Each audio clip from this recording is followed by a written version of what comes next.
السلام علیکم ورحمۃ اللہ وبرکاتہ۔ اعوذ باللہ من الشیطان الرجیم، بسم اللہ الرحمن الرحیم۔ القاریۃ ما القاریہ وما ادراک ما القاریہ، یوم یکون الناس کالفراش المبثوث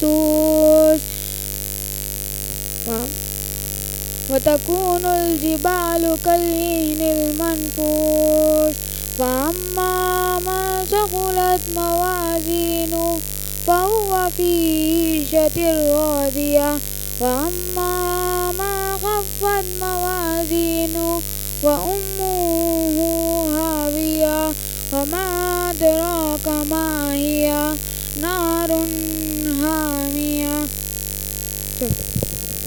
خیر و حسن جزا۔ قرآن مجید کی تلاوت کے ذریعے سے اس اجلاس کا آغاز ہو چکا ہے۔ حاضرین اکرام، کچھ باتیں جو آپ کے سامنے بیان کرنے کی کوشش کر رہا ہوں۔ اللہ رب العالمین سے دعا ہے کہ اللہ تعالیٰ کہنے سے زیادہ ان باتوں پر ہمیں عمل پیرا ہونے کی توفیق عطا فرمائے۔ حاضرین اکرام، علم اللہ رب العالمین کی ایک عظیم نعمت ہے۔ علم ایک نور ہے جس کے سبب تاریکی مٹ جاتی ہے، تاریکی دور ہوتی ہے، تو وہیں پر انسان کی بصیرت روشن ہو جاتی ہے۔ اللہ رب العالمین نے قرآن مجید میں علم کا بڑا تذکرہ فرمایا ہے۔ ایک عالم اور جاہل کے درمیان میں جہاں بنیادی فرق اللہ رب العالمین نے بیان فرماتے ہوئے کہا، هل يستوي الذين يعلمون والذين لا يعلمون، کہ علم والے اور بے علم دونوں برابر ہو سکتے ہیں۔ یہاں اللہ رب العالمین نے اہل علم کے مقام کو بڑھا دیا ہے، اور وہیں اللہ رب العالمین نے جاہلوں کی مذمت بھی بیان فرمائی ہے۔ اسی طریقے سے اگر ہم دیکھیں گے، حضرت علی رضی اللہ تعالیٰ عنہ ایک شعر کہا کرتے تھے، وہ عربی کا شعر ہے۔ وہ شعر یوں اس طریقے سے ہے، رضینا قسمت الجبار فینا لنا علم ولجہال مالم، ہم اللہ رب العالمین کے تقسیم پر راضی ہیں، ہمارے لیے علم ہے اور جاہلوں کے لیے مال ہے۔ دیکھیے حضرات، علم ایک ایسی قیمتی چیز ہے جو انسان کی حفاظت کرنے والی ہوتی ہے۔ انسان اگر جاہل بن جائے تو اس صورت میں انسان بہت ہی ناکارہ نامراد بھی ثابت ہو جاتا ہے۔ اللہ رب العالمین نے قرآن مجید میں اہل علم کی بڑی صفات کو، ان کے کمالات کو، ان کی بنیادی ترقی کو اللہ رب العالمین نے بیان فرماتے ہوئے کہا، یرفع اللہ الذین آمنوا منکم والذین اوتوا العلم درجات، اللہ رب العالمین تم میں سے ان لوگوں کے جو اہل ایمان ہیں اور ساتھ میں ان لوگوں کے جو علم والے ہیں، ان کے درجات کو اللہ رب العالمین بلند فرما دیتا ہے۔ اس آیت کریمہ میں ایک نقطہ ہمیں یہ معلوم ہوتا ہے، مومن علم والا ہو کمال کا درجہ رکھتا ہے۔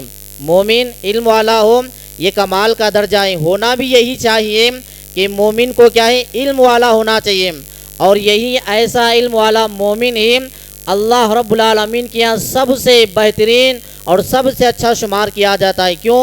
اللہ کے نبی علیہ السلام بیان فرماتے ہیں، المؤمن القوی خیر من المؤمن الضعیف، کہ طاقتور مومن بہتر اور افضل ہے کمزور مومن سے۔ طاقتور مومن کب شمار کیا جاتا ہے؟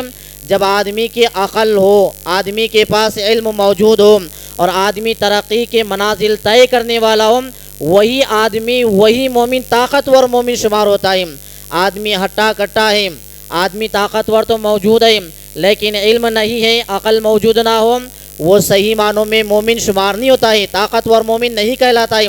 طاقتور مومن وہی کہلاتا ہے جو مومن علم رکھنے والا ہوتا ہے۔ اسی لیے میرے بھائیوں، ہمیں کیا کرنی چاہیے؟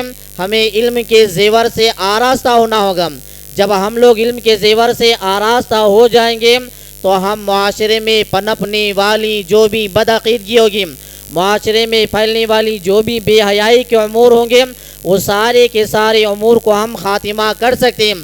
اگر ہم جاہلوں میں شمار ہو جائیں تو اسی صورت میں انسان کی نہ جہالت ختم ہو جاتی ہے، نہ بدعقیدگی ختم ہوگی، نہ بے حیائی ختم ہوگی، نہ انسان تاریکیوں سے نکل کر روشنی کی طرف آئے گا۔ تاریکی سے روشنی کی طرف نکل کر آنے کے لیے سب سے بنیادی اور بہترین سبب اور ذریعہ ہتھیار، اگر کوئی ہتھیار ہے وہ علم کا ہتھیار ہے۔ علم موجود ہو آدمی دنیا کو فتح کر سکتا ہے۔ اگر آدمی کے پاس علم موجود نہ ہو ایسا آدمی بہت جلد ہی نیست و نابود بھی ہو جاتا ہے۔ اسی لیے آپ دیکھیے قرآن مجید کی سب سے پہلی وحی جو اللہ رب العالمین نے نازل فرمائی ہے، اقرأ بسم ربک الذی خلق کے ذریعے سے اللہ رب العالمین نے ہمیں حکم دیا ہے کہ آپ علم کو حاصل کرو۔ آج دیکھیے کہ علم کے میدان میں مسلمان ہی نہیں بلکہ غیر مسلم یہاں تک کہتے ہیں کہ آپ کے مذہب میں علم کے لیے سب سے زیادہ زور دیا گیا ہے، لیکن آج اگر کوئی قوم پیچھے ہے وہ مسلمان قوم ہے۔ لیکن اس سے بھی ہمیں انکار نہیں کرنی چاہیے کہ عصری علوم میں آج ہماری مسلمان خواتین سب سے زیادہ آگے بڑھ رہی ہیں۔ ہونا بھی یہی چاہیے اور آگے بھی ہمیں کرنا بھی یہی چاہیے۔ میرے بھائیوں حاضرین اکرام، جیسا کہ ہم جانتے ہیں یہ جو اجلاس منعقد کیا گیا ہے جمعیت اہل حدیث یادگیر کی جانب سے منعقد کیا گیا ہے۔ اس پروگرام کو دراصل یہاں پر جو ہماری جو بنیادی جو چیزیں ہیں یہاں یعنی اس پروگرام کو منعقد کرنے کا مقصد یہ ہے کہ ہمارے یہاں کچھ دنوں پہلے سمر اسلامی کیمپ کے نام سے ایک کورس رکھا گیا تھا جس میں 70 سے زائد طلباء اور طالبات نے حصہ لیا تھا الحمدللہ۔ اگر ہم جاننے کی کوشش کریں گے میرے بھائیوں، یہ مسجد رحمان ہے۔ اس مسجد رحمان کے ذریعے سے بہت سارے دعوتی کام آسانی کے اعتبار سے انجام دیے جا رہے ہیں۔ مثال کے طور پر جمعہ کی خطبات ہو رہے ہیں، ہفتہ واری درس بھی ہو رہا ہے الحمدللہ، ساتھ ہی ساتھ ماہانہ اجتماعات ہوتے ہیں، اور اس کے علاوہ یہاں پر ایک بہترین نظم و ضبط کے ساتھ مکتب کو چلایا جا رہا ہے۔ اور اسی طریقے سے اسی مکتب کو آگے بڑھانے کے لیے بچوں میں دینی شعور پیدا کرنے کے لیے یہاں سب سے بہترین جو ذریعہ ہم نے اپنایا ہے وہ یہ کہ سمر اسلامی کیمپ کے نام سے اس کورس کو منعقد یعنی رکھا گیا تھا۔ اس کے رکھنے کا مقصد کیا تھا؟ دین کی نشر و اشاعت کرنا اور اسی طریقے سے معاشرے میں پھیلی ہوئی بدعقیدگی کا خاتمہ کرنا، بچوں میں دین سے لگاؤ پیدا کرنا، اور اسی طریقے سے بچوں کو اسلام کی بنیادی باتوں سے آگاہ کرنا، وقت کا صحیح استعمال کرتے ہوئے، کیونکہ یہ موسم گرما کی وجہ سے اسکول کی چھٹیاں ہوتی ہیں اور ان اسکول کی چھٹیوں میں اکثر بچے اپنی قیمتی لمحات کو، قیمتی اوقات کو کیا ہے ضائع اور برباد کر دیتے ہیں۔ ان ضائع اور برباد کرنے سے بہتر اور افضل ہم نے یہی اور مناسب سمجھا کہ کیوں نہ ہم ان بچوں کو مسجد سے جوڑ دیں اور انہیں دین کی کچھ باتیں بتائی جائیں۔ تو یہاں پر اس مکتب کے ذریعے سے، اس اسلامی سمر کیمپ کے ذریعے سے بچوں کے اندر عقیدے کے 30 سوالات سکھائے گئے، سیرت النبی کی، نبی علیہ السلام کی پیدائش سے لے کر نبی علیہ السلام کی وفات تک 100 سوالات لکھائے گئے اور انہیں یاد بھی کرائے گئے، اور اس کا باقاعدہ الحمدللہ اس کا ایگزام بھی لیا گیا تھا، اور ساتھ ہی ساتھ اسلامی آداب بھی بتائے گئے ہیں۔ روز مرہ کی جو دعائیں ہیں وہ دعائیں بھی پڑھائی گئی ہیں، نماز کا طریقہ ہے اور ساتھ میں وضو کا طریقہ ہے، نماز میں پڑھی جانے والی دعائیں وہ بھی یاد کرائی گئی ہیں۔ اس کے علاوہ جو صورتیں نماز میں پڑھی جانے والی ہوتی ہیں ان صورتوں کو بھی الحمدللہ یاد کرایا گیا تھا۔ یہ کچھ ایکٹیویٹیز تھیں، یہ کچھ کام ہوتے ہیں جو اس اسلامی سمر کیمپ میں ہم نے الحمدللہ پوری محنت کے ساتھ یہاں کوششیں کی ہیں۔ بس اللہ تعالیٰ سے ہم دعا یہ کرتے ہیں کہ اللہ تعالیٰ جمعیت کے اس کام کو قبول فرمائیں۔ اے اللہ رب العالمین اس کام میں جو لوگ بھی حصہ لیے ہیں اے اللہ رب العالمین تو ان کے اعمال کو شرف قبولیت سے نواز عطا فرما دیں۔ حاضرین اکرام، اس اجلاس کو آگے بڑھاتے ہوئے سمر اسلامی کیمپ اس میں جو بچوں نے تعلیمی مظاہرہ پیش کرنے کی کوشش کریں گے انشاءاللہ۔ اس اسلامی سمر کیمپ میں جو بچے پڑھ چکے ہیں ان کا آج ہم تعلیمی مظاہرہ یہاں پر آپ کے سامنے پیش کیا جائے گا۔ اسی کو آگے بڑھاتے ہوئے میں سب سے پہلے قرآن مجید کی تلاوت کے لیے عبد الرحمن بن عبد القدیر کو دعوت دیتا ہوں کہ وہ آئیں قرآن مجید کی تلاوت فرمائیں۔ ورحمۃ اللہ وبرکاتہ۔ اعوذ باللہ من الشیطان الرجیم، بسم اللہ الرحمن الرحیم۔ سورۃ التکاثر، الہاکم التکاثر حتی زرتم المقابر، کلا سوف تعلمون ثم كلا سوف تعلمون كلا لو تعلمون علم اليقين لترون الجحيم ثم لترونها عين اليقين ثم لتسألن يومئذ عن النعيم. کریں گے زینب بنت عبد الرحمن وہ آئے حمد پیش فرمائیں. السلام علیکم ورحمۃ اللہ وبرکاتہ. میں آج حمد پڑھ رہی ہوں. انسان ہے اے خدا ہم تو انسان ہے, ہم پہ تیرا ہی احسان ہے, ہم پہ تیرا ہی احسان ہے. یہ زمین اور آسماں, یہ زمین اور آسماں تیری قدرت کی پہچان ہے, تیری قدرت کی پہچان ہے. چھوڑ کر تیرا درد مجھ کو جانا نہیں, چھوڑ کر تیرا درد مجھ کو جانا نہیں. تو نہ چاہے وہاں دل لگانا نہیں, تو نہ چاہے وہاں دل لگانا نہیں. تجھ کو چاہیں گے ہم, تجھ کو مانگیں گے ہم, تجھ کو چاہیں گے ہم, تجھ کو مانگیں گے ہم. تو سہارا میرا بھول جانا نہیں, تو سہارا میرا بھول جانا نہیں. لے لے رحمت کے سائے چلے, لے لے رحمت کے سائے چلے. ہم تو مجبور نادان ہے, ہم تو مجبور نادان ہے. وہ کرم پھر بھی ہم پر تیرا احسان ہے, وہ کرم پھر بھی ہم پر تیرا احسان ہے. اے خدا ہم تو انسان ہے, اے خدا ہم تو انسان ہے. مجھ پہ تیرا ہی احسان ہے, مجھ پہ تیرا ہی احسان ہے. السلام علیکم. بعد آپ کے سامنے تقریر کا سلسلہ شروع کرتے ہیں. سب سے پہلے ہم دعوت دیتے ہیں صفا بنت شیخ شرافت علی کو. توحید کی اہمیت پر آپ کا عنوان ہے, آپ سے گزارش کی جاتی ہے کہ آئیں اور توحید کی اہمیت کے عنوان پر تقریر فرمائیں. اللہ وبرکاتہ.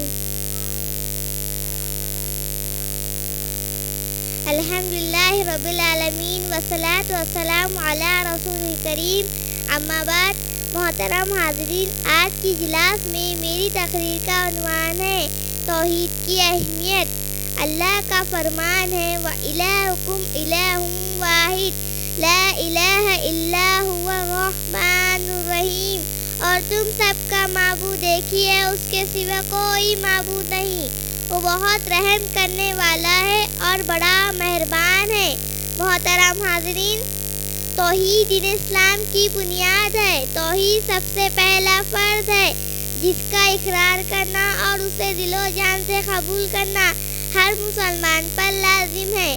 توحید وہ چیز ہے جس کے بغیر انسان دائرہ اسلام میں داخل نہیں ہو سکتا. انسان کی نجات کے لیے توحید ضروری ہے.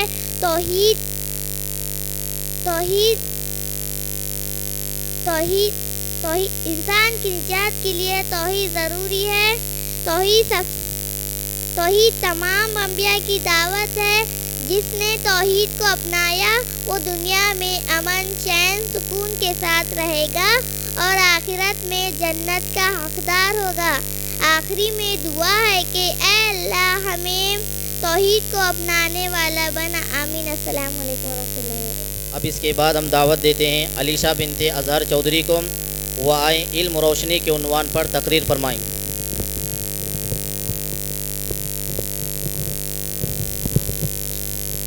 الحمدللہ رب العالمین والصلاة والسلام علی رسول الکریم. اما بعد, محترم حاضرین مجلس, آج کی اجلاس میں میری تقریر کا عنوان ہے علم روشنی ہے. اللہ کا ارشاد ہے اقرأ بسم ربک الذی خلق, اپنے رب کے نام سے پڑھ جس نے پیدا کیا. علم اللہ کی ایک عظیم نعمت ہے. علم نور ہے جس سے ایک طرف جہالت کی تاریکیاں دور ہوتی ہے تو دوسری طرف انسان کی بصیرت روشن ہوتی ہے۔ اللہ نے علم کو بلندی کا سبب بتایا ہے۔ انسان کی ترقی کا سب سے بڑا راز علم ہے۔ علم ہی کے ذریعے سے غربت کا خاتمہ ہوتا ہے، عروج و اقبال نصیب ہوتا ہے۔ فرشتوں میں بہت سی ایسی خوبیاں تھیں جو انسانوں میں موجود نہیں تھی، مگر فرشتوں نے علمی برتری کو فضیلت کا معیار تسلیم کر لیا اور اللہ کے حکم سے آدم علیہ السلام کے آگے سجدہ ریز ہو گئے۔ آخر میں اللہ سے دعا ہے کہ اے اللہ ہمیں نفع بخش علم عطا فرما، آمین۔ السلام علیکم۔ جزاکم اللہ خیر و حسن الجزا۔ اب آپ کے سامنے اس کے بعد فراز بن محمد اسماعیل خلیل کو دعوت دیتے ہیں کہ وہ آئیں، اللہ ہی عبادت کے لائق کیوں، اس عنوان پر تقریر فرمائیں۔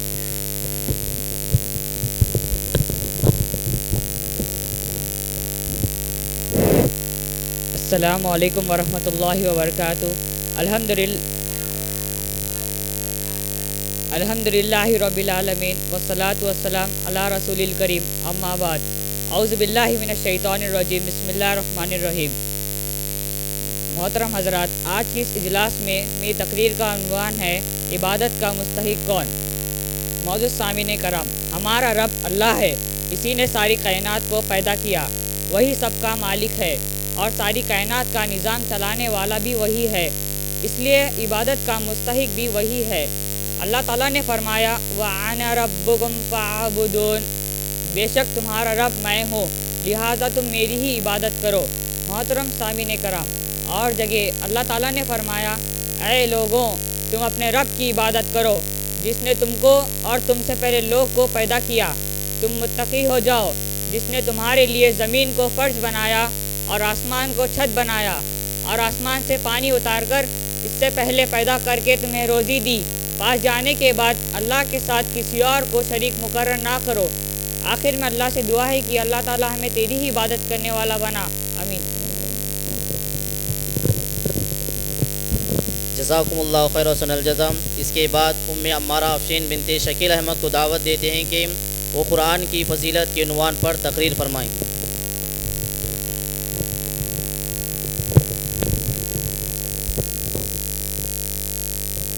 السلام علیکم ورحمۃ اللہ وبرکاتہ۔ الحمدللہ رب العالمین والصلاة والسلام علی رسول الکریم، اما بعد۔ محترم حاضرین مجلس، آج کی اس اجلاس میں میری تقریر کا عنوان ہے قرآن کی فضیلت۔ محترم حاضرین، قرآن اللہ کی کتاب ہے، ساری انسانیت کے لیے وہ رہنمائی کی کتاب ہے، یہ ایک عظمت والی کتاب ہے۔ اس کتاب کی شفا، سکون اور اطمینان کا ذریعہ بتایا گیا ہے۔ قرآن میں اللہ کا فرمان ہے قُلْ هُوَ الَّذِينَ آمَنُوا هُدًى وَشِفَاءٌ۔ ہمارے نبی محمد صلی اللہ علیہ وسلم نے فرمایا کہ تم قرآن پڑھتے رہا کرو کیونکہ وہ قیامت کے دن اپنے پڑھنے والوں کے لیے شفاعت کرے گی۔ محترم حاضرین، آج لوگوں نے قرآن سے دوری اختیار کی ہے، اسی وجہ سے مسلمانوں پر طرح طرح کی آزمائشیں مسلمانوں پر مسلط ہو رہی ہے۔ فتنہ فساد اور طرح طرح کی پریشانیوں سے بچنے کے لیے قرآن پڑھتے رہا کرے اور اس کے مطابق عمل کرے، اسی میں نجات ہے۔ آخر میں اللہ سے دعا ہے کہ اے اللہ تو ہمیں قرآن پڑھنے کی توفیق دے، آمین۔ جزاکم اللہ خیر و حسن الجزا۔ اس کے بعد چند حدیثیں پیش کرنے کے لیے عبدالاحد بن عالم چودھری کو دعوت دیتے ہیں کہ وہ آئیں، چند حدیثیں پڑھ کر سنائیں۔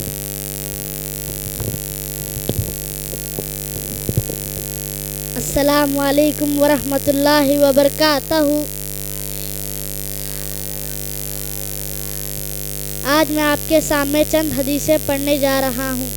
حدیث نمبر 1، انما الاعمال بالنیات، بے شک اعمال کا دار و مدار نیتوں پر ہے۔ حدیث نمبر 2، من علق تمیمۃ فقد اشرک، ترمذی صحیح، جس نے تعویذ لٹکائی اس نے شرک کیا۔ حدیث نمبر 3، من حلف بغیر اللہ فقد اشرک، احمد صحیح، جس نے غیر اللہ کی قسم کھائی اس نے شرک کیا۔ حدیث نمبر 4، اذا سألت فاسأل اللہ، جب تم مانگو تو صرف اللہ سے مانگو۔ حدیث نمبر 5، اذا سألت فاسأل اللہ، تم جہاں کہیں بھی ہو، الدعاء هو العبادت، دعا ہی عبادت ہے۔ السلام علیکم۔ ماشاء اللہ، جزاکم اللہ خیر۔ اس کے بعد عبدالرحمن بن عبدالسمیع کو دعوت دیتے ہیں کہ وہ بھی چند حدیثیں پیش فرمائیں۔ السلام علیکم ورحمۃ اللہ وبرکاتہ۔ میں آپ کے سامنے چند حدیثیں پڑھنے جا رہا ہوں۔ حدیث نمبر 6، اتق اللہ حیثما کنت، تم جہاں کہیں بھی رہو صرف اللہ سے ڈرو۔ حدیث نمبر 7، من اطاعنی فقد اطاع اللہ، جس نے میری یعنی محمد صلی اللہ علیہ وسلم کی اطاعت کی اس نے اللہ کی اطاعت کی۔ حدیث نمبر 8، من عصانی فقد عصی اللہ، جس نے میری یعنی محمد صلی اللہ علیہ وسلم کی نافرمانی کی اس نے اللہ کی نافرمانی کی۔ حدیث نمبر 9، فمن رغب عن سنتی فلیس منی، جس نے میرے طریقے کو ناپسند کیا تو وہ مجھ سے نہیں ہے۔ حدیث نمبر 10، لا تدابروا ولا تقاطعوا، ایک دوسرے کو پیٹ نہ دکھاؤ اور آپس میں تعلقات نہ توڑو۔ آخر میں اللہ سے دعا ہے، اے اللہ ہمیں حدیثوں پر عمل کرنے والا بنا۔ السلام علیکم۔ ماشاءاللہ، جزاکم اللہ خیر۔ اس کے بعد ابو بکر بن عبدالرحمن کو دعوت دیتے ہیں کہ وہ بھی چند حدیثیں پیش فرمائیں۔ السلام علیکم رحمۃ اللہ وبرکاتہ۔ میں چند حدیثیں پیش کرنے جا رہا ہوں۔ حدیث نمبر 11، الصلاۃ نور، نماز روشنی ہے۔ حدیث نمبر 12، بشیرو ولا تنفرو، خوشخبری دو نفرت مت دلاؤ۔ حدیث نمبر 13، ان البجاجہ من الایمان، یقیناً سادگی ایمان کا حصہ ہے۔ حدیث نمبر 14، الحیاء شعبۃ من الایمان، شرم و حیا ایمان کا حصہ ہے۔ حدیث نمبر 15، المسلم اخو المسلم، ایک مسلمان دوسرے مسلمان کا بھائی ہے۔ السلام علیکم رحمۃ اللہ وبرکاتہ۔ السلام علیکم ورحمۃ اللہ وبرکاتہ۔ الحمد للہ رب العالمین والصلاة والسلام علی رسول الکریم، اما بعد۔ محترم حضرات، آج کے اجلاس میں میری تقریر کا عنوان ہے نماز کی اہمیت۔ اللہ کا فرمان ہے وَأَقِیمُوا الصَّلَاةَ وَآتُوا الزَّکَاةَ وَارْکَعُوا مَعَ الرَّاکِعِینَ، نماز قائم کرو اور زکوٰۃ ادا کرو، رکوع کرنے والوں کے ساتھ رکوع کرو۔ نماز دین کا ستون ہے۔ مسلمان اور کافر کے درمیان فرق کرنے والی چیز نماز ہے۔ قیامت کے دن سب سے پہلے نماز ہی کا حساب لیا جاتا ہے۔ حضرت انس بن مالک کا بیان ہے، رسول اللہ صلی اللہ علیہ وسلم نے فرمایا، قیامت کے روز بندے سے سب سے پہلے نماز ہی کا حساب لیا جائے گا۔ اگر نماز صحیح نکلی تو باقی سارے اعمال صحیح نکلیں گے، اور اگر نماز فاسد نکلی تو دیگر اعمال بھی فاسد نکلیں گے۔ محترم حضرات، نماز کی عظیم قدر و منزلات کے پیش نظر سے نبی کریم صلی اللہ علیہ وسلم نے اپنی امت کو سب سے آخری وصیت بھی نماز ہی کے متعلق فرمائی ہے۔ مگر افسوس ہوتا ہے آج کا مسلمان اپنی نسبت و اسلام کے پیش نظر اسلام کے کرنے کے طرف اسلام کی طرف بڑھتے ہیں، مگر نمازوں سے غافل ہے۔ آؤ آج سے نمازوں کی پابندی کریں۔ اللہ سے دعا ہے، اے اللہ نماز پڑھنے کی توفیق دے۔ ماشاءاللہ، جزاکم اللہ خیر و حسن الجزا۔ اس کے بعد رومانہ بنت جیلانی کو دعوت دیتے ہیں کہ وہ والدین کے مقام کے عنوان پر تقریر فرمائیں۔ السلام علیکم ورحمۃ اللہ وبرکاتہ۔ الحمد للہ رب العالمین والصلاة والسلام علی رسول الکریم، اما بعد۔ محترم حاضرین، آج کے اجلاس میں میری تقریر کا عنوان ہے والدین کا مقام۔ اسلام میں والدین سے حسن سلوک کی شدید تاکید کی گئی ہے اور ان سے بدسلوکی کرنے سے منع کیا گیا ہے۔ اولاد پر والدین کا حق اتنا بڑا ہے کہ اللہ تعالیٰ نے اپنے حق کے ساتھ والدین کا حق بیان کیا، اور اس نے والدین کے حق کو وہ باقی تمام حقوق العباد پر ترجیح دی ہے۔ اسی طرح رسول اللہ صلی اللہ علیہ وسلم نے بھی والدین کی نافرمانی کرنے اور انہیں اذیت پہنچانے کو کبیرہ گناہ قرار دیا ہے۔ اللہ تعالیٰ قرآن مجید میں کئی مقامات پر والدین سے اچھا برتاؤ کرنے کا حکم دیا ہے. اللہ تعالیٰ فرماتے ہیں وَاعْبُدُوا اللَّهَ وَلَا تُشْرِكُوا بِهِ شَيْئًا وَبِالْوَالِدَيْنِ إِحْسَانًا. اور اللہ تعالیٰ کی عبادت کرو, اس کے ساتھ کسی کو شریک نہ بناؤ, اور والدین سے اچھا سلوک کرو. والدین سے نیکی کرنا اللہ کے محبوب اعمال میں سے ہے. حضرت عبداللہ بن مسعود رضی اللہ عنہ کا بیان ہے کہ میں نے رسول اللہ صلی اللہ علیہ وسلم سے پوچھا کون سا عمل اللہ تعالیٰ کو سب سے زیادہ محبوب ہے, تو آپ صلی اللہ علیہ وسلم نے فرمایا بر وقت نماز ادا کرنا.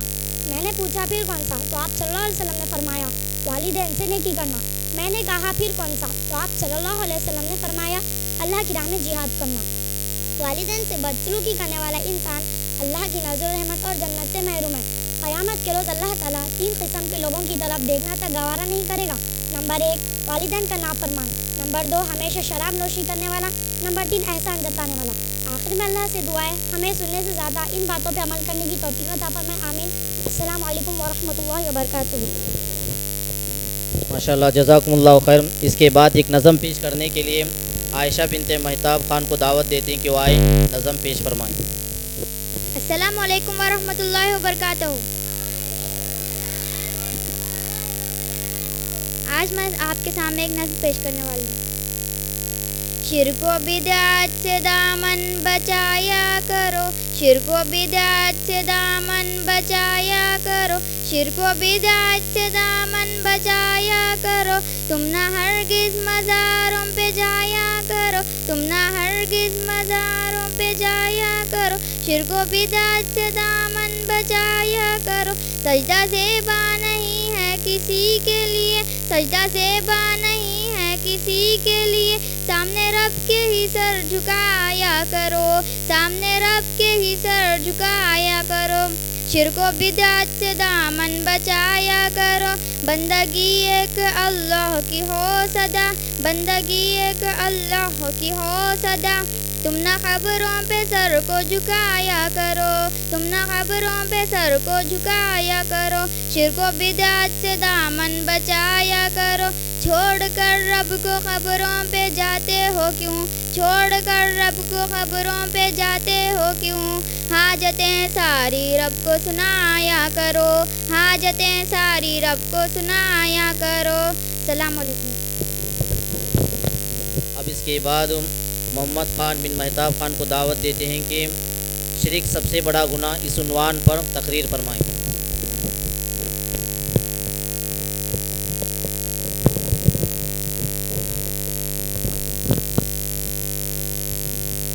السلام علیکم ورحمۃ اللہ وبرکاتہ. الحمد للہ رب العالمین والصلاة والسلام علی رسول الکریم.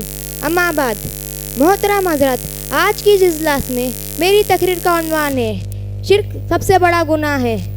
محترم حضرات, شرک کہتے ہیں کہ اللہ کی عبادت میں کسی اور کو بھی شریک کرنا. شرک ایک عظیم گناہ ہے. اللہ تعالیٰ کا فرمان ہے ان الشرک لظلم عظیم, شرک یقیناً بہت بڑا ظلم ہے. محترم حضرت, شرک بہت بڑا گناہ ہے.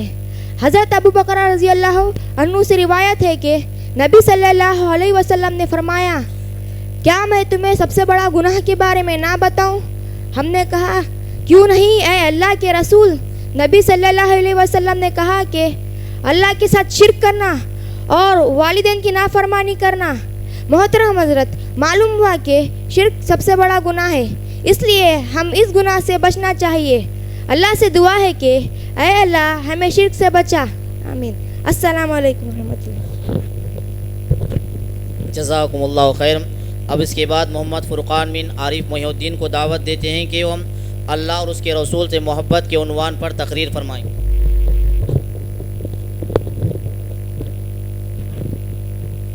السلام علیکم ورحمۃ اللہ وبرکاتہ.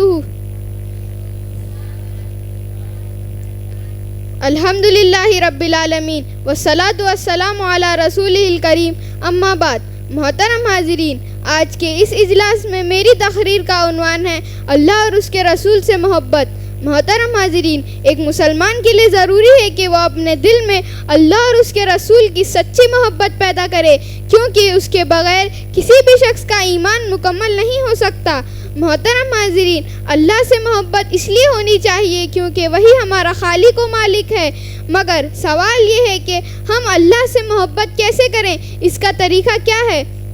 اس سوال کا جواب اللہ نے قرآن میں دیا ہے، قل ان کنتم تحبون اللہ فاتبعونی یحببکم اللہ ویغفر لکم ذنوبکم واللہ غفور الرحیم، یعنی اے نبی صلی اللہ علیہ وسلم آپ کہہ دیں کہ اگر تم لوگ اللہ سے محبت کے دعوے دار ہو تو اس کے رسول کی اتباع کرو، اللہ نہ صرف تم سے محبت کرے گا بلکہ تمہارے گناہوں کو بھی بخش دے گا۔ محترم حضرات، معلوم ہوا کہ نبی صلی اللہ علیہ وسلم کی اطاعت کرنا، آپ کی ہر بات کو دل و جان سے تسلیم کرنا اور اس پر عمل پیرا ہونا ہی سچی محبت ہے۔ آخر میں اللہ سے دعا ہے، اے اللہ ہمیں کتاب و سنت پر قائم رکھ، آمین۔ ماشاءاللہ، جزاکم اللہ خیر۔ اس کے بعد عظمیٰ بنت عبدالعلیم کو دعوت دیتے ہیں کہ اخلاص کی اہمیت پر تقریر فرمائیں۔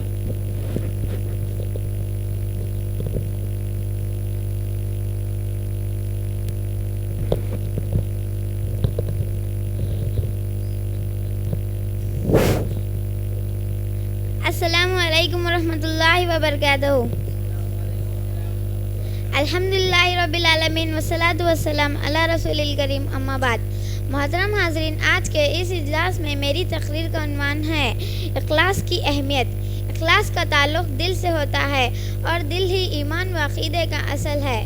بغیر اخلاص کے کوئی معمولی عمل بھی اللہ کے یہاں قبول نہیں ہوتا ہے، اس لیے ہمیں اللہ تعالیٰ نے ہر عمل میں اخلاص کا حکم دیا ہے، جیسے کہ اللہ تعالیٰ نے قرآن مجید میں ارشاد فرمایا، وَمَا أُمِرُوا إِلَّا لِيَعْبُدُوا اللَّهَ مُخْلِصِينَ لَهُ دِينًا، انہیں صرف رب کی بندگی کا حکم دیا گیا ہے۔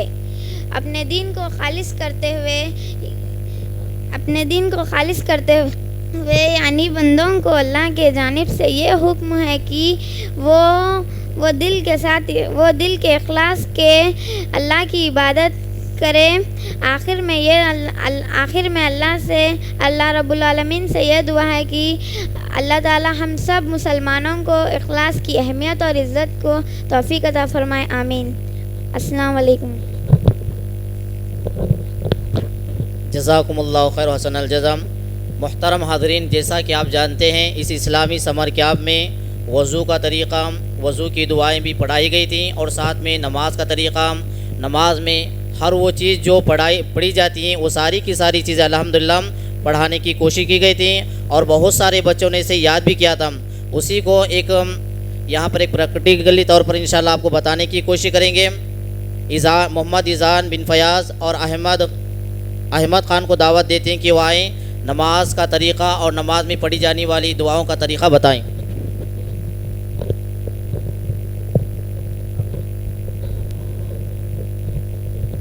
وتبارك اسمك وتعالى جدك ولا إله غيرك أعوذ بالله من الشيطان الرجيم بسم الله الرحمن الرحيم سورة فاتحة الحمد لله رب العالمين الرحمن الرحيم مالك يوم الدين إياك نعبد وإياك نستعين اهدنا الصراط المستقيم صراط الذين أنعمت عليهم غير المغضوب عليهم ولا الضالين آمین۔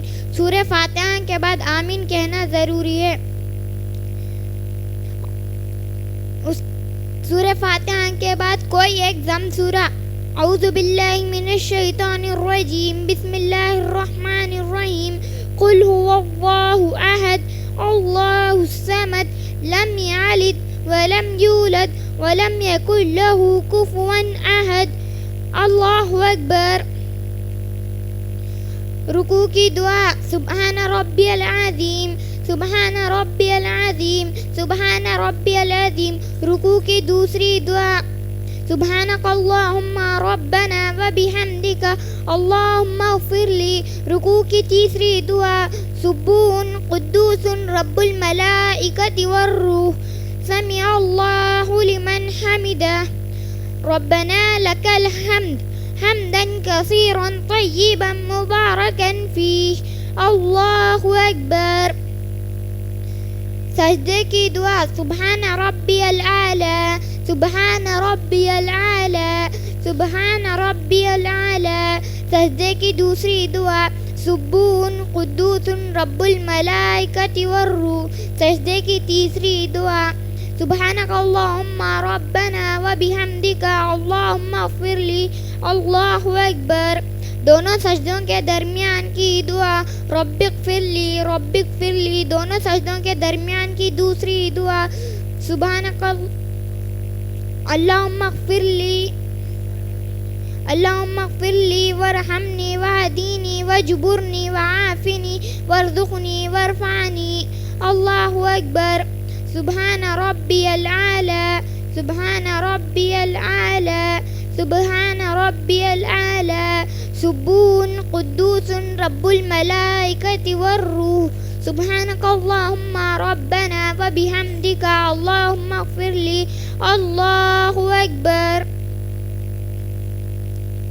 اعوذ باللہ من الشیطان الرجیم. بسم اللہ الرحمن الرحیم. الحمد للہ رب العالمین الرحمن الرحیم مالک یوم الدین. إياك نعبد وإياك نستعين. اهدنا الصراط المستقيم صراط الذين أنعمت عليهم غير المغضوب عليهم ولا الضالين. آمين. إنا أعطيناك الكوثر فصل لربك وانحر إن شانئك هو الأبتر. الله أكبر. سبحان ربی العظیم، سبحان ربی العظیم، سبحان ربی العظیم. سبحانک اللہم ربنا وبحمدک اللہم اغفر لی. سبون قدوس رب الملائکۃ والروح. سمع اللہ لمن حمدہ. ربنا لک الحمد حمدا کثیرا طیبا مبارکا فیہ. اللہ اکبر. سبحان ربی العالی، سبحان ربی العالی، سبحان ربی العالی. سبون قدوس رب الملائکۃ والروح. سبحانک اللہم ربنا وبحمدک اللہم اغفر لی. اللہ اکبر. رب اغفر لی، رب اغفر لی، اللہم اغفر لی وارحمنی واہدینی واجبرنی وعافنی وارزقنی وارفعنی. اللہ اکبر. سبحان ربی العالی، سبحان ربی العالی، سبحان ربی العالی. سبون قدوس رب الملائکۃ والروح. سبحانک اللہم ربنا وبحمدک اللہم اغفر لی. اللہ اکبر. تشہد کی دعائیں. التحیات للہ والصلوات والطیبات. السلام علیک ایہا النبی ورحمۃ اللہ وبرکاتہ. السلام علینا وعلی عباد اللہ الصالحین. اشہد ان لا الہ الا اللہ واشہد ان محمدا عبدہ ورسولہ. درود ابراہیم. اللہم صلی علی محمد وعلی آل محمد كما صليت على إبراهيم وعلى آل إبراهيم إنك حميد مجيد. اللهم بارك على محمد وعلى آل محمد كما باركت على إبراهيم وعلى آل إبراهيم إنك حميد مجيد. دعاء مأثورة. اللهم إني ظلمت نفسي ظلما كثيرا ولا يغفر الذنوب إلا أنت فاغفر لي مغفرة من عندك وارحمني إنك أنت الغفور الرحيم. پہلے سیدھی طرف السلام علیکم ورحمۃ اللہ، پھر دوسری طرف السلام علیکم ورحمۃ اللہ. یہ تھی آج کی ہماری نماز کی دعائیں اور اس کا طریقہ. السلام علیکم ورحمۃ اللہ وبرکاتہ. آج میں آپ کے سامنے وضو سے پہلے اور وضو کے بعد کی دعا پڑھنے جا رہی ہوں. وضو سے پہلے پڑھنے کی دعا بسم اللہ.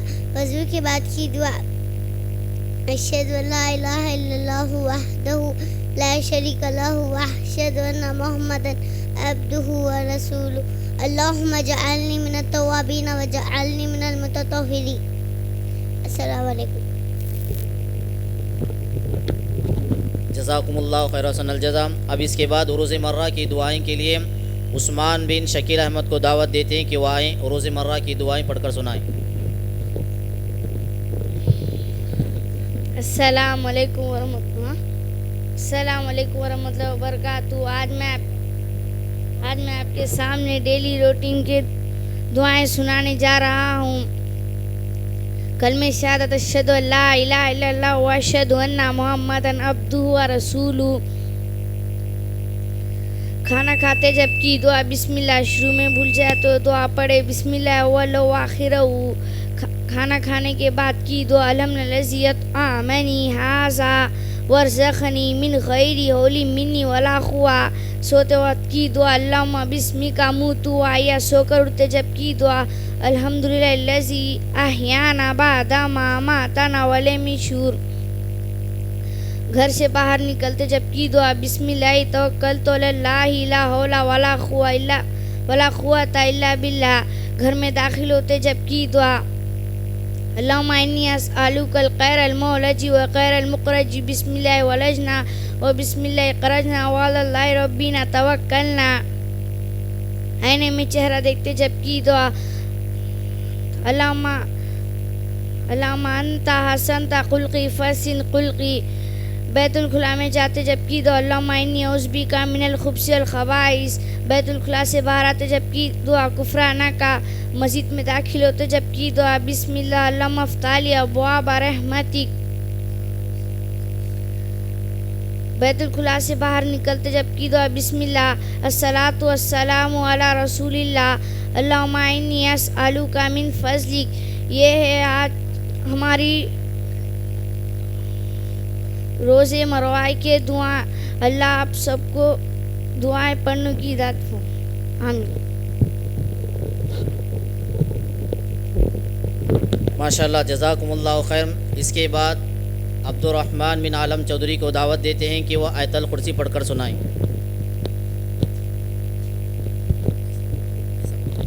السلام علیکم ورحمۃ اللہ وبرکاتہ. السلام علیکم ورحمۃ اللہ وبرکاتہ.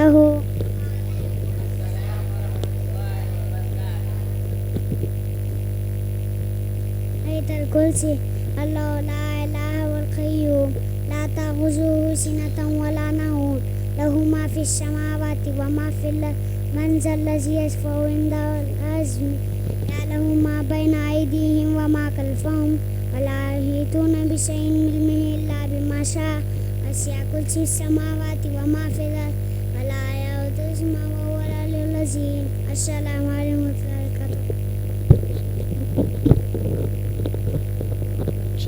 جزاکم اللہ خیر حسن الجزا.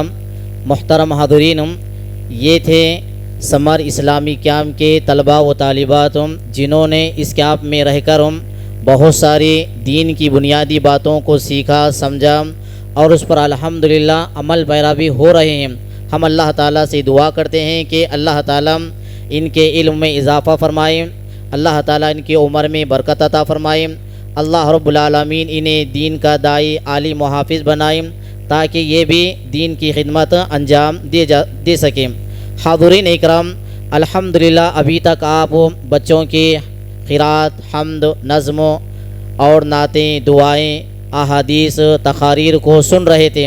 ہم سب سے پہلے والدین کا شکر ادا کرتے ہیں کہ اس پرفتن دور میں بھی اپنے بچوں کو اس طریقے کے اسلامی کیمپ میں بھیجنا یہ بہت ہی اہم ترین بات ہے. اللہ تعالیٰ سے ہم آپ کے حق میں دعا کرتے ہیں کہ اللہ تعالیٰ ہمارے والدین کو اور ان کے والدین کو جنت الفردوس میں اعلیٰ سے اعلیٰ مقام عطا فرمائے. محترم حاضرین، جیسا کہ آپ جانتے ہیں اس اسلامی سمر کیمپ میں الحمدللہ روز مرہ کی دعائیں، اسی طریقے سے عقیدہ، نماز کا طریقہ، سیرت النبی، اس کے متعلق یہاں باقاعدہ بہت سارے بچوں کے اگزام لیے تھے اور ان اگزام میں آنے والے جو بھی بچے ہیں انہیں کچھ انعامات اور اسی طریقے سے اس سمر اسلامی کیمپ میں حصہ لینے والے تمام بچوں کو انشاءاللہ ابھی کچھ ہی دیر میں انعامات اور سرٹیفکیٹ سے نوازا جائے گا. ہم سب سے پہلے انعام کے لیے دعوت دیتے ہیں محمد ایزان بن فیاض احمد کو، وہ آئیں اپنا سب سے پہلا انعام فضیلت الشیخ لیاقت نذیر محمدی حفظہ اللہ کے ہاتھوں سے لیں۔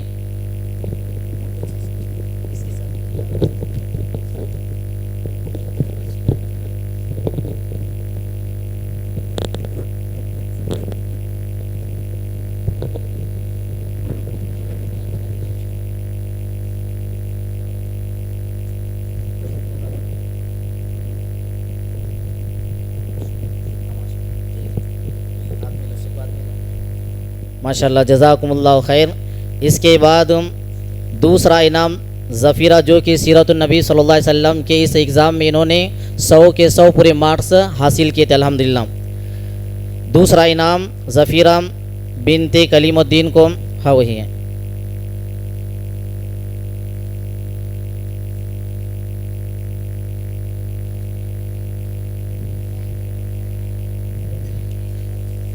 وہ انعامات نکالو۔ اسی طریقے سے تیسرا انعام ہے محمد خان بن مہتاب خان کو، وہ آئیں اپنا تیسرا انعام حاصل کریں۔ وہ اس میں کتاب دو بس، اس کے ساتھ وہ کتاب دو بس۔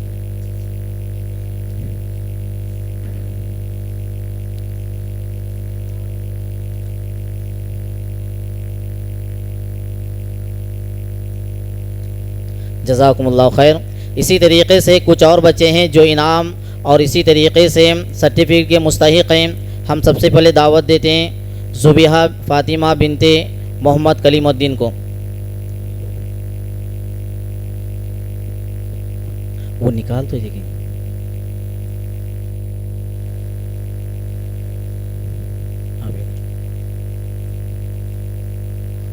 ماشاءاللہ جزاک اللہ خیر۔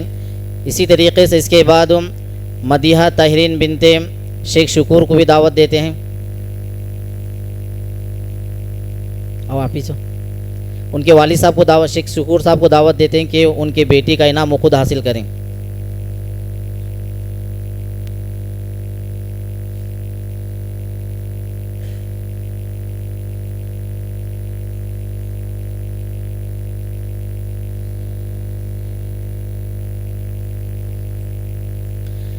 اس کے بعد عبد الرحمن بنت عبد القدیر کو دعوت دیتے ہیں کہ وہ آئیں اپنا انعام حاصل کریں۔ عبد الرحمن بن عبد القدیر، ادھر تھا، ایسا تو ایسا پکڑو آپ، ایسا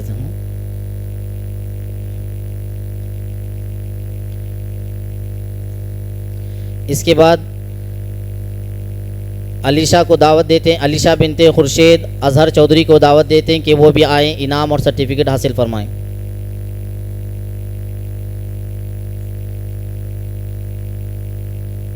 اس کے بعد محمد فرز شیخ بن محمد اسماعیل خلیل کو دعوت دیتے ہیں کہ وہ آئیں اور اپنا انعام حاصل کریں۔ ٹوپی کہاں جائے گی؟ ٹوپی ڈالے نا۔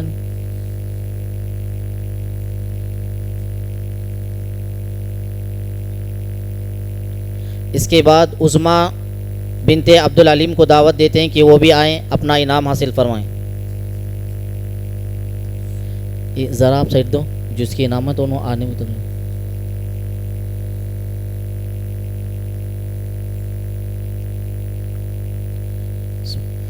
امیمہ بنت ذاکر حسین کو دعوت دیتے ہیں کہ وہ بھی آئیں۔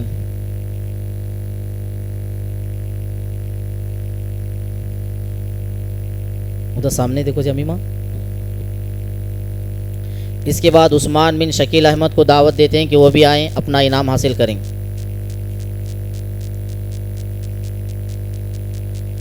رومانہ بنت جیلانی صاحب، وہ بھی آئیں اپنا انعام حاصل کریں۔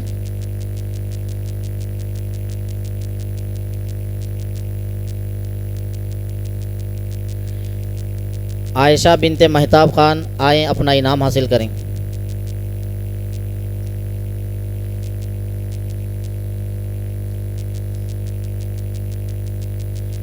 اسی طرح سے صفا شیخ شرافت علی کو بھی دعوت دیتے ہیں کہ وہ بھی آئیں اپنا انعام حاصل کریں۔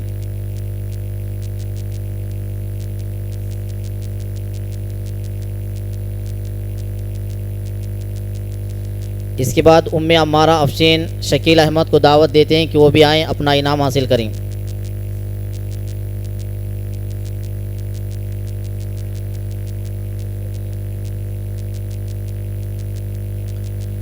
اس کے بعد فرقان عارف محی الدین کو دعوت دیتے ہیں کہ وہ آئیں اپنا انعام حاصل کریں۔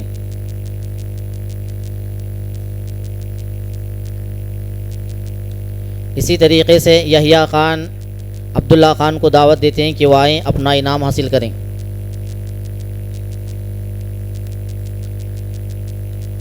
جزاکم اللہ خیر حسن الجزا۔ فضیلت الشیخ جناب فیروز صاحب کو دعوت دیتے ہیں کہ وہ اندر تشریف لائیں۔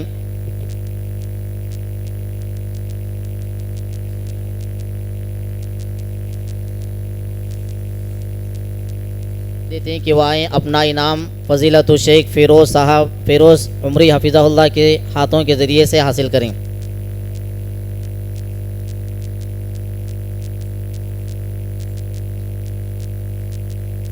جزاک اللہ خیر۔ اس کے بعد ابو بکر بن عبد الرحمن کو دعوت دیتے ہیں کہ وہ بھی آئیں اپنا انعام شیخ سے حاصل کریں۔ ادھر دیکھو ادھر دیکھو، جزاک اللہ بولو۔ محمد ارحان حسین بن محمد اشفاق حسین کو دعوت دیتے ہیں کہ وہ آئیں اپنا انعام حاصل کریں۔ اسی طرح سے عبد الرحمن بن عبد السمیع کو دعوت دیتے ہیں کہ وہ بھی آئیں۔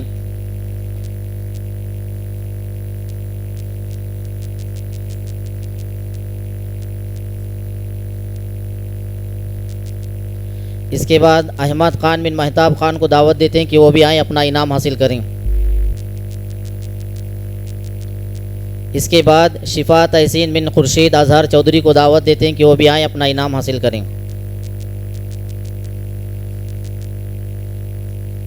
اس کے بعد ضیاء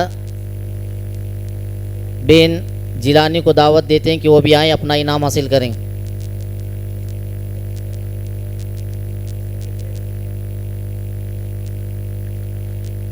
اس کے بعد زینب بنت عبد الرحمن کو دعوت دیتے ہیں کہ وہ آئیں اپنا انعام حاصل کریں۔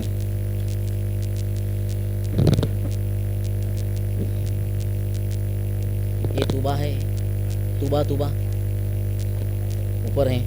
اسی طریقے سے طوبہ عارف محی الدین کو دعوت دیتے ہیں کہ وہ بھی آئیں اپنا انعام حاصل کریں۔ تم لے کے جاؤ، ان کے بھائی کو دے اسے۔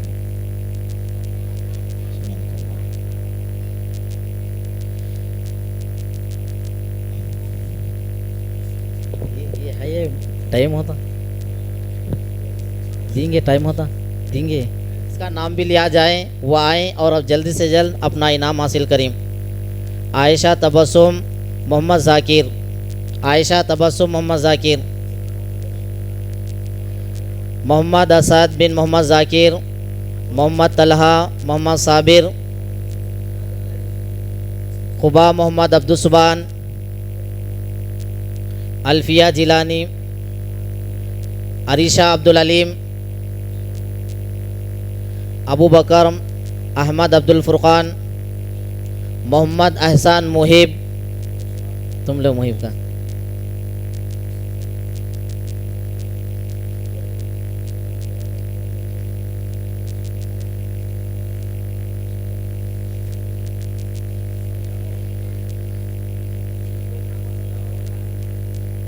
عائشہ صدیقہ محمد عمر فاروق، عرشیہ افضام رفیق چودھری، شیخ یاسین شیخ شکور، محمد اذان حسین بن محمد اشفاق حسین، مریم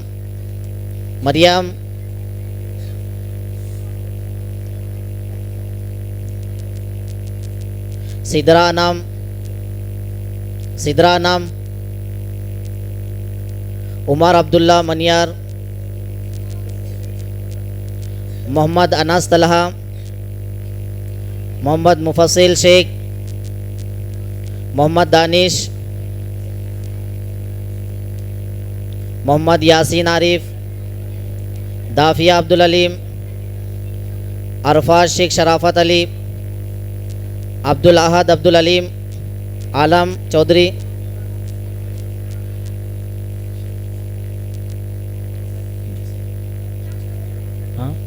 ہاں عبد الرحمن عالم چودھری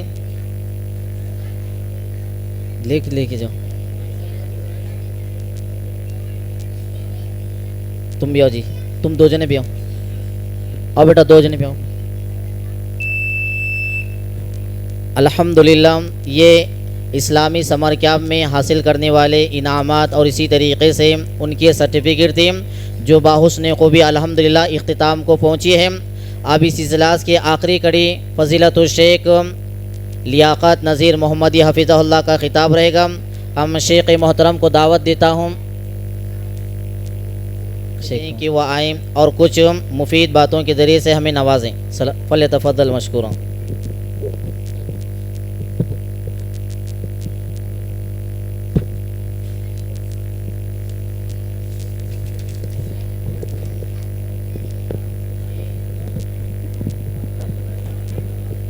السلام علیکم ورحمۃ اللہ وبرکاتہ. بسم اللہ والحمد للہ والصلاة والسلام علی رسول اللہ. فاعوذ باللہ السمیع العلیم من الشیطان الرجیم من ہمزہ ونفخہ ونفثہ. بسم اللہ الرحمن الرحیم. یرفع اللہ الذین آمنوا منکم والذین اوتوا العلم درجات. قال النبی صلی اللہ علیہ وسلم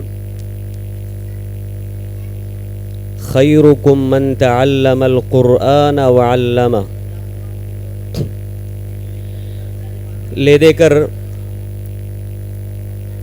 روئے زمین کا نبی کریم صلی اللہ علیہ وسلم کو جو سب سے پہلا جو پیغام ملا تھا وہ علم کا تھا. اور انسان جب بولنے لگتا ہے سب سے بنیادی جو ضرورت کی چیز ہے وہ انسان کے لیے وہ علم ہے. اور جب انسان جب بڑا ہوتا ہے تمام برائیوں کے سد باب کے لیے علم بے انتہا مفید اور مؤثر ثابت ہوتا ہے. اور کسی بھی برائی یا کسی بھی جہالت کے خاتمے کے لیے علم کا ہونا ضروری ہے.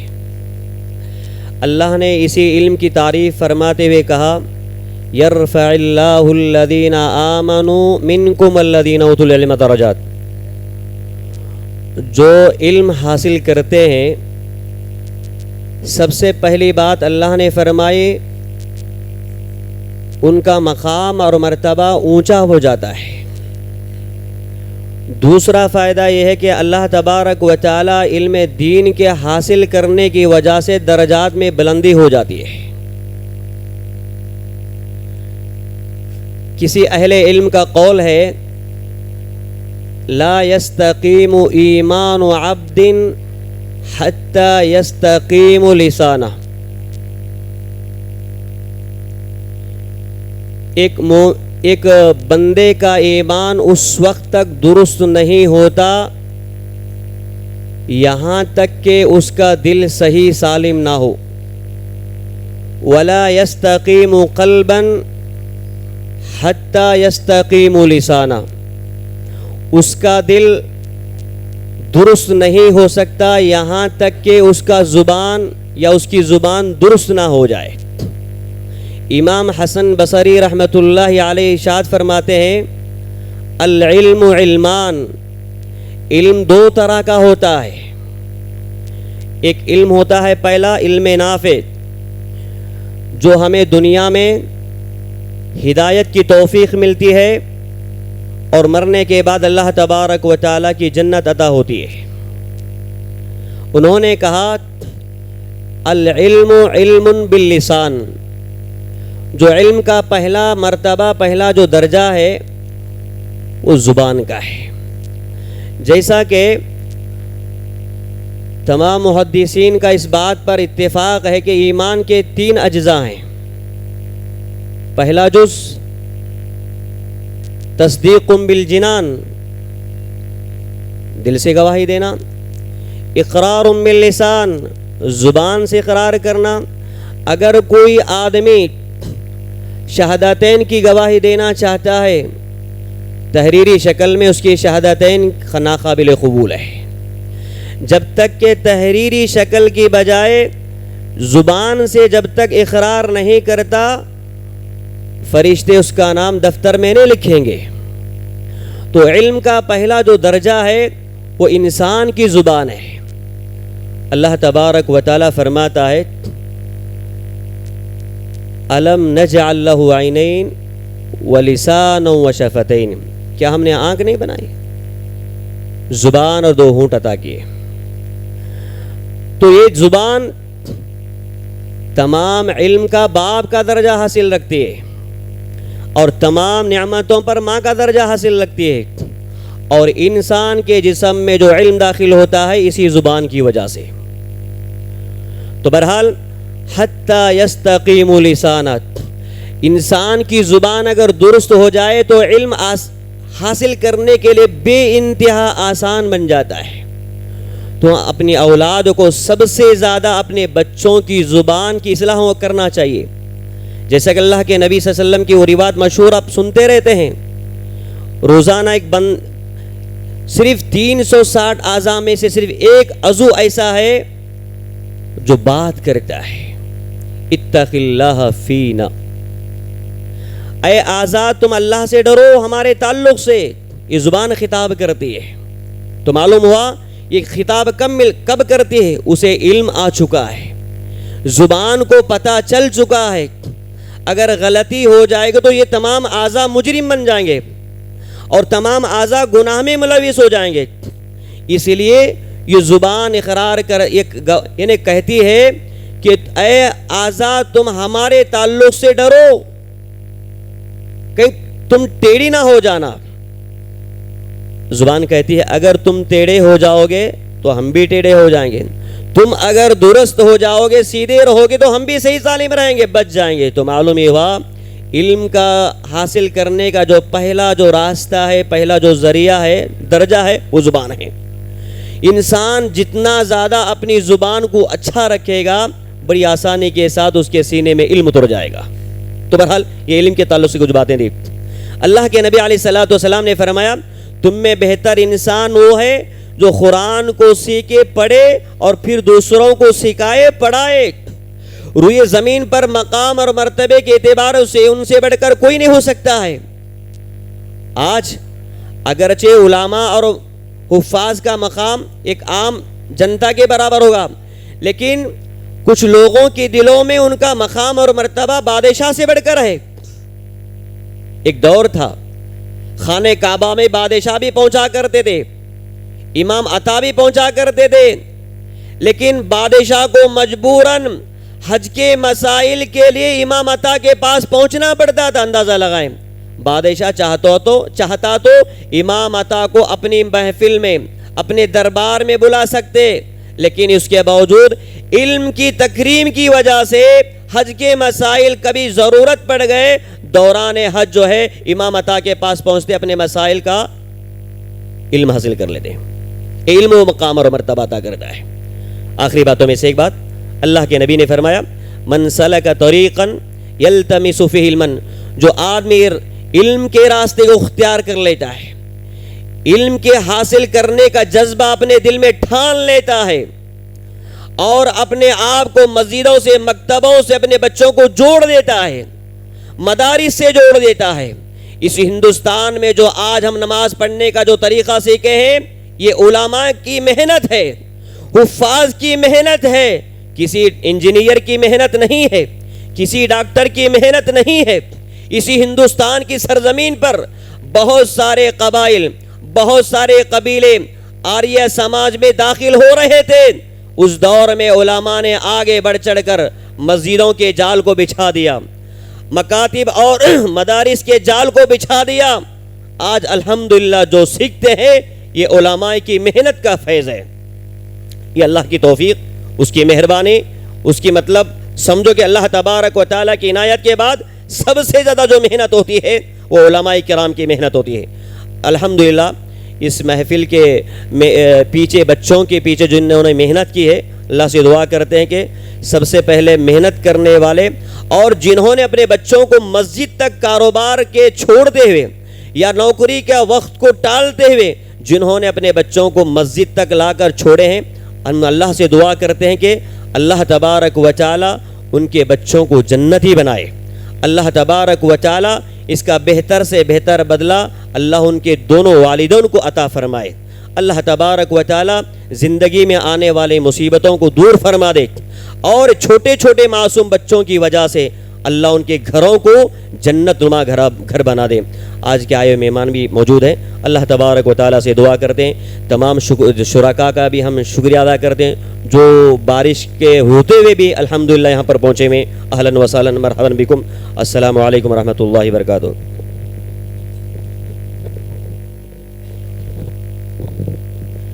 جزاکم اللہ خیر و حسن الجزا. اب اس کے بعد فضیلت الشیخ لیاقت نذیر محمدی حفظہ اللہ کو دعوت دیتے ہیں شعر کے ساتھ. اہل محفل منتظر ہیں دیر سے عالی وقار, اہل محفل منتظر ہیں دیر سے عالی وقار, آپ کی پند و نصاحی کا انہیں ہے انتظار. ہم شیخ محترم کو ادب کے ساتھ دعوت دیتے ہیں کہ وہ آئیں, خطاب عام کے ذریعے سے ہم لوگوں کو چند مفید نصیحتوں سے نوازیں. فلیتفضل مشکورا.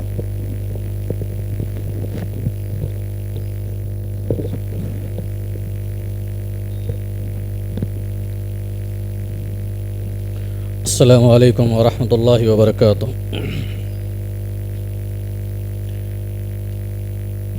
الحمد للہ وکفا وسلام علی عبادہ الذین اصطفى. اما بعد, اعوذ باللہ السمیع العلیم من الشیطان الرجیم. بسم اللہ الرحمن الرحیم.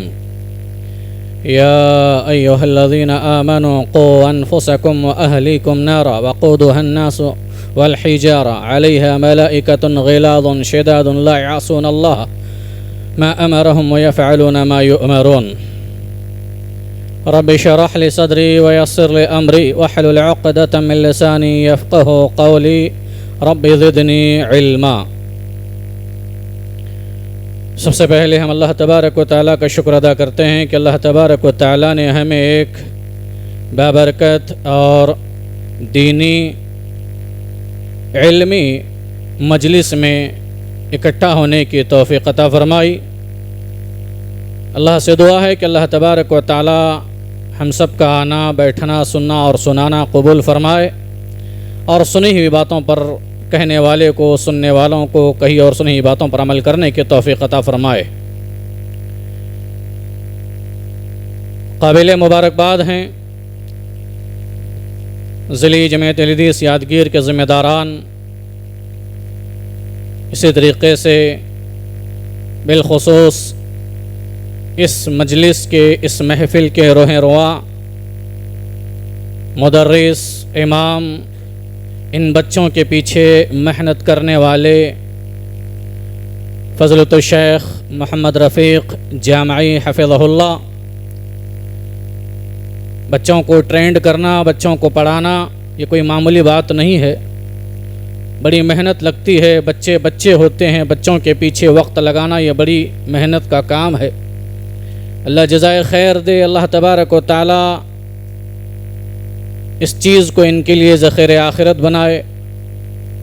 اسی طریقے سے وہ سارے نوجوان بھی قابل مبارکباد ہیں جنہوں نے اس محفل کو سجانے کے لیے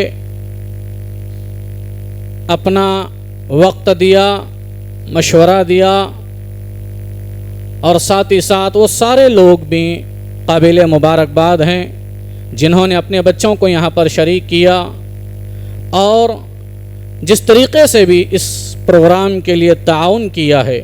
اللہ تعالیٰ سے دعا ہے کہ اللہ تبارک و تعالیٰ آپ سب کے گھروں کو آباد رکھے, شاداب رکھے. اللہ تبارک و تعالیٰ آپ کی گھر میں اپنی رحمتوں کا نزول فرمائے. اللہ رب العالمین آپ کے ان اولاد کو آپ کے لیے صدقہ جاریہ بنائے. زندگی میں آپ کے لیے بڑھاپے کا سہارا, آنکھوں کی ٹھنڈک, دلوں کا چین اور سکون بنائے. محترم حاضرین, پروگرام بچوں کی تربیت پر تھا. الحمدللہ معصوم چھوٹے چھوٹے بچوں نے جو علمی مظاہرہ پیش کیا وہ قابل تعریف ہے, اور الحمدللہ آپ نے غور کیا ہوگا بچوں نے کافی محنت سے ساری چیزوں کو یاد کیا.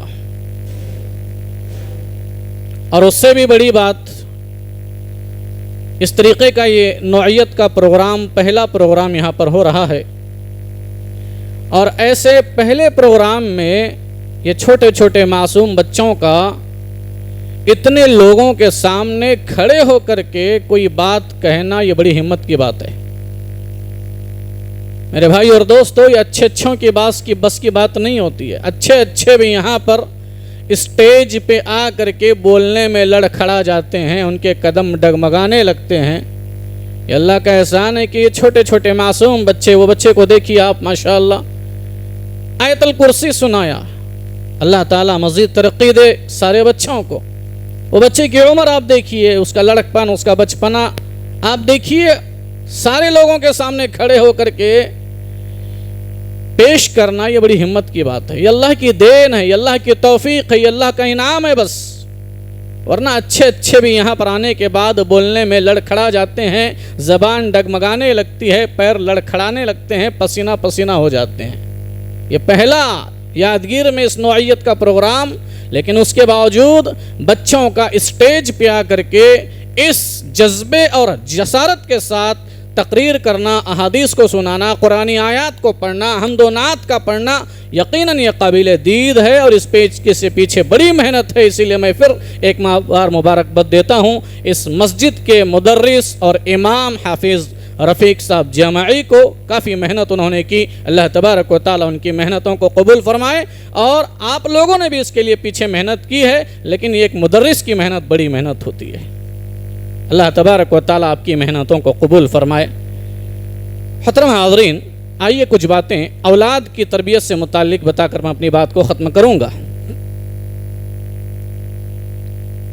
اولاد اللہ تبارک و تعالیٰ کی نعمت ہے. اس اولاد کی صحیح تربیت کرنا یہ اللہ تبارک و تعالیٰ کی دی ہوئی امانت میں امانت داری ہے.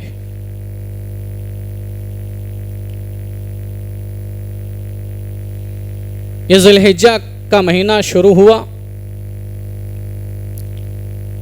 ابراہیم علیہ السلام کی یاد کو تازہ کیا جاتا ہے, ان کی سنتوں کو, حج اور قربانی, یہ دو عظیم عبادتیں ان 10 دنوں میں کی جاتی ہے. یہ ابراہیم علیہ السلام کی یادگار ہے. ابراہیم علیہ السلام کے زندگی کے کئی پہلو ہیں. ان کے پہلوؤں میں ایک پہلو دعاؤں کا پہلو ہے. کچھ باتیں میرے ذہن میں آئی ابھی بیٹھنے کے بعد, سوچا میں ابراہیم علیہ السلام کی زندگی کے ایک اہم ترین پہلو دعاؤں کا پہلو ہے. اس سے کچھ باتیں ہمیں سیکھنے کی ملتی ہے, سمجھنے کی ملتی ہے.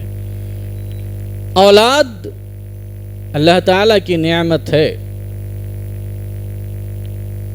ابراہیم علیہ السلام کی دعاؤں میں ایک دعا ہے,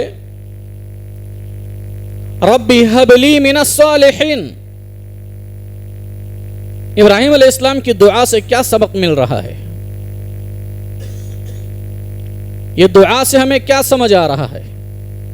ابراہیم علیہ السلام زندگی کا ایک بڑا حصہ گزار چکے ہیں اور اللہ سے دعائیں کر رہے ہیں, بار بار دعائیں کر رہے ہیں. ایک زندگی کا بڑا لمبا وقفہ گزر گیا. ابراہیم علیہ السلام اللہ سے دعا کر رہے ہیں, ربی ہب لی من الصالحین, اے اللہ مجھے نیک صالح اولاد عطا فرما.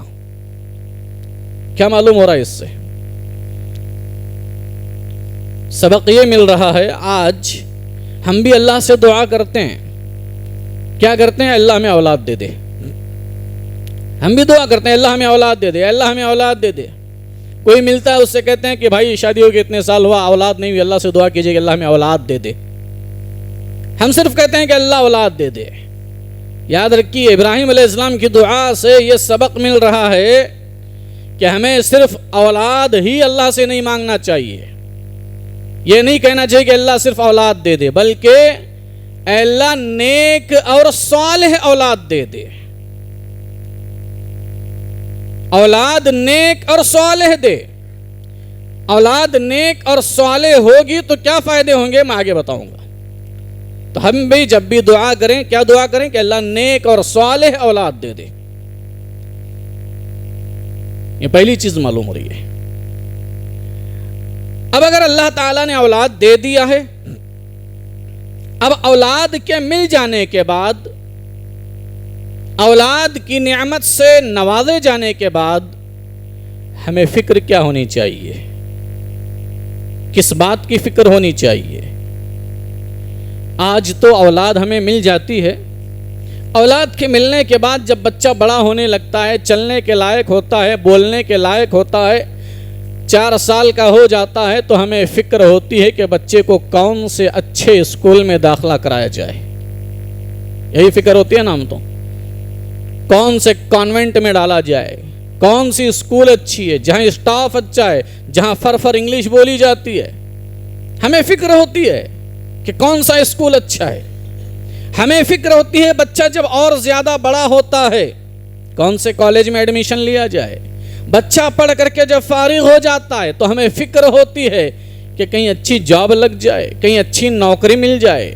بچے کی ہمیں فکر ہوتی ہے جب اولاد مل جاتی ہے تو بچے کو زیادہ سے زیادہ دولت مل جائے، ڈگریاں مل جائے.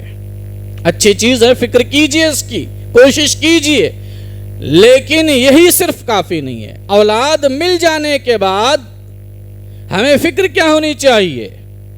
جناب ابراہیم علیہ السلام کو اللہ نے اولاد کی نعمت سے نوازا.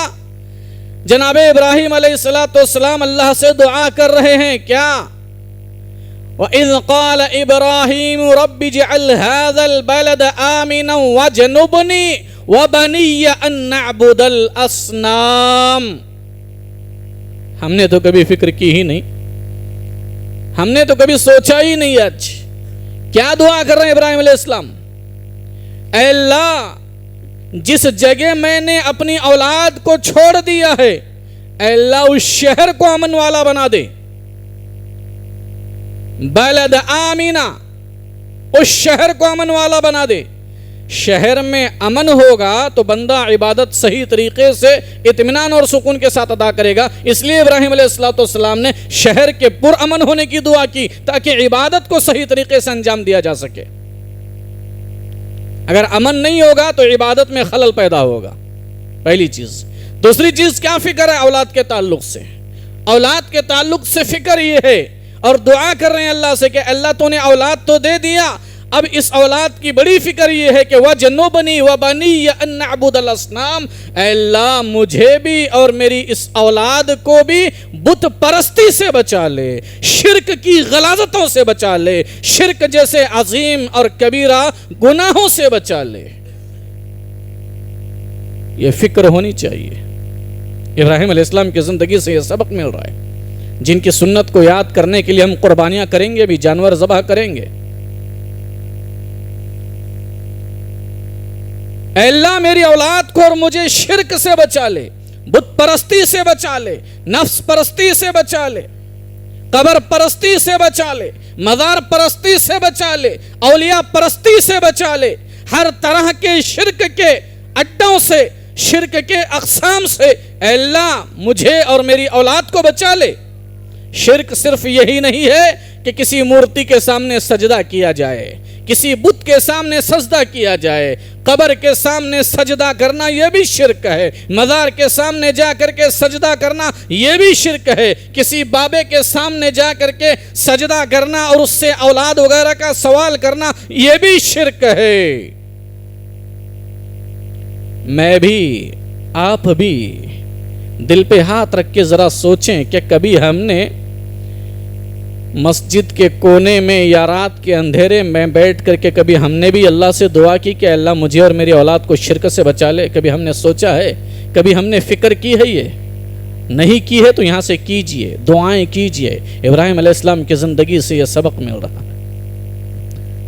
ہم تو فکر کرتے ہی نہیں، ہمیں تو احساس ہی نہیں ہے. آج تو اولاد کی تربیت میں